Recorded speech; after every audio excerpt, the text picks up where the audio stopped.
What's up, everybody? Welcome back to the channel. I'm John Rocha, and this is my non-spoiler review for Supergirl, this brand new DC and Warner Brothers film that's been generating all kinds of buzz over the last few months and is out in theaters this weekend, directed by Craig Gillespie, written by Anna Nagora, based on the Supergirl Woman of Tomorrow comic from Tom King, Bilquis Evely, and Matthias Lopez, and starring Milly Alcock as the titular Supergirl. I finally got a chance to see this one a couple of days ago, and we're going to get into my non-spoiler review on all that's in this film next.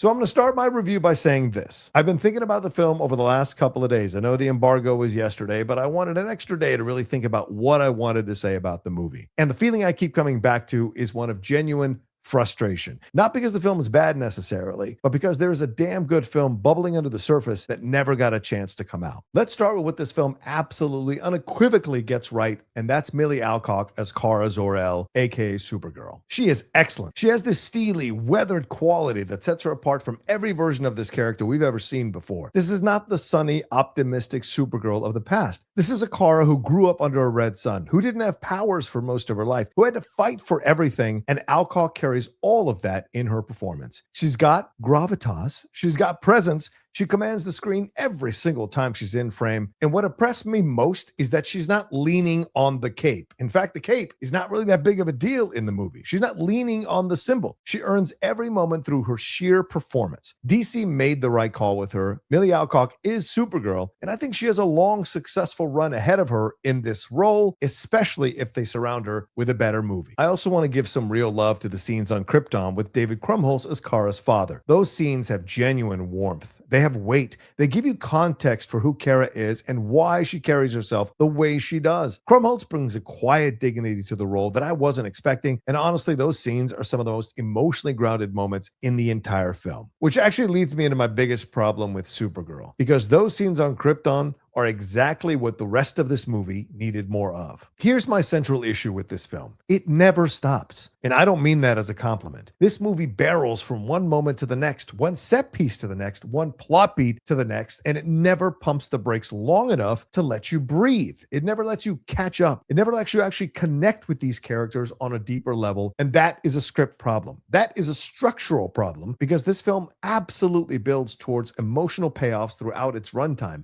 moments that are clearly designed to hit you hard. But when you get there, they don't land the way they should. And the reason they don't land is because the film hasn't done the work to earn them. You haven't been given enough time with these characters, enough quiet moments, enough humanity, dare I say. So when the big emotional beats arrive, you're processing plot instead of feeling something. It feels so underbaked. Like the ingredients were all there, but the film didn't have the patience to let them cook. And more than that, it doesn't have the courage of its convictions, which I think is a real fault here. It sets up ideas, themes, emotional threads, and then rushes past them before they can fully develop into something meaningful. That is a frustrating film-going experience, especially when the talent on screen is giving you everything they have. Now let's talk about the villain, because this is another area where the film falls short. And it's not for the lack of effort from the actor. Matthias Schoenaerts understood the assignment. He is clearly committed to the role, and he acts the part extremely well. There is menace there. There is danger. When he's on screen, you feel it. But here's the problem. He's barely on screen. The development of his character is paper thin, and he's not given enough time in the film to build the kind of presence that a truly great villain needs. A great villain challenges your hero in ways that go beyond the physical. They force the hero to confront something about themselves, and this film gestures at that, but never commits to it. Again, this feeling of being underbaked. Schoenaerts does his job. In fact, it feels like he's having a lot of fun with this character and gleefully enjoying some of the humorous moments that this character's villainy succumbs to. The script doesn't do its job for him either. The result is a villain who is shallow, underdeveloped, and ultimately doesn't have the impact the film needs him to have. I really enjoy David Cornsweet when he shows up in the movie as Superman. Him and Milly Alcock have a really nice chemistry as Clark and Kara, and they do have fun back and forths that leave you wanting more. And that's a problem with that relationship. We need to see more of that in the movie. We get it, but we'd like to feel it. They're two different things. And I think there should have been more of seeing Kara down on Earth and what her feelings are like assimilating into Earth and all those things. There's a couple of scenes,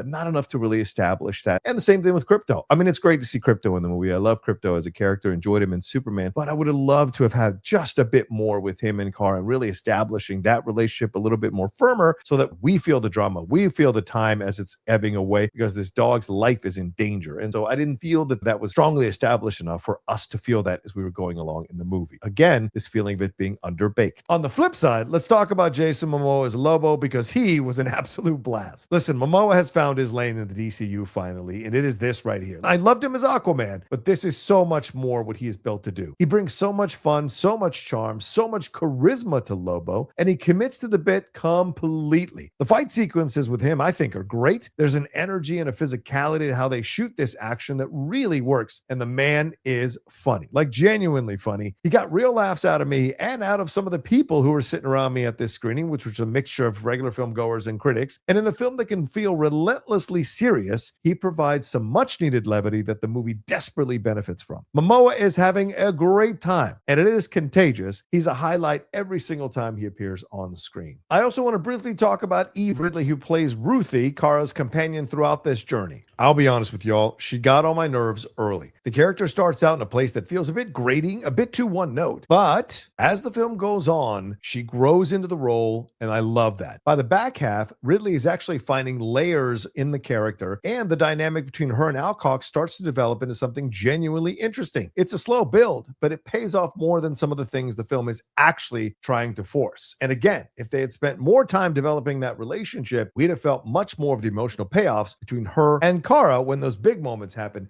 near the end of the movie. A couple of other technical notes here. The editing in this film is choppy in spots, and it affects the rhythm of the movie in ways that even I noticed. And I don't usually notice editing that much. There were moments where a scene would be building momentum and then an edit would cut it short before it could fully land. That's a collaboration between the script and the editing room, and both have some accountability here. And on the needle drops, oh, look, I get it. It's a stylistic choice, and some of them work, but they are overdone at times, especially that last one. Woof. There were moments where I felt like the music was being used to manufacture emotion rather than support it, and that's never a good thing. And when you're already dealing with a script that hasn't fully earned its emotional beats, leaning that hard on needle drops can actually make the problem worse, not better. Let the story do the work. So here's where I land on Supergirl. 3 stars out of 5. Milly Alcock is a star, and she is going to carry this character into the future, and not just because she's in Man of Tomorrow. I want to see her back in a better movie, in better situations, with better dialogue. Jason Momoa is a lot of fun. The Krypton scenes work beautifully. There are genuine flashes of a great film bubbling underneath. But the script needed another pass, or another few passes. The film needed to breathe. It needed the courage to slow down, to sit in its moments, to let its characters be human beings instead of plot delivery devices. The villain needed more. The editing needed to find a steadier rhythm, and those needle drops needed to be dialed back. And more than anything else, I wonder if those rumored 25 minutes of footage that were cut out of this movie could have made the difference between a great film and what we got here. The pieces are there. The potential is absolutely there. But Supergirl doesn't fully assemble them into the film that it's capable of being. And that's what makes it the most frustrating kind of movie. One that gives you just enough to know exactly what you're missing. All right, that's my non-spoiler review for Supergirl. Thanks so much for watching or listening to this. I'd love to hear what you all think. If you go see it this weekend, please let me know your thoughts about the film down in the comment section below. What worked for you? What didn't work for you? What you thought they could have done better? Do you agree with me? Was it underbaked? Or is this just an absolute waste of your time? Or did you enjoy it much more? Do you have kids you brought to see the film who enjoyed it? Let me know all of it down in the comment section below. Appreciate y'all madly. Please remember to subscribe to the channel down below. Hit that like button and hit that bell button on this video so you see when we're dropping all the content we do here on the John Rocha channel. And look for a spoiler review coming either from me or all of us collectively on the Geek Buddies here in the next few days. Until then, take care of yourselves, be well, and we'll talk to you next time with another brand new review here on the John Rocha channel.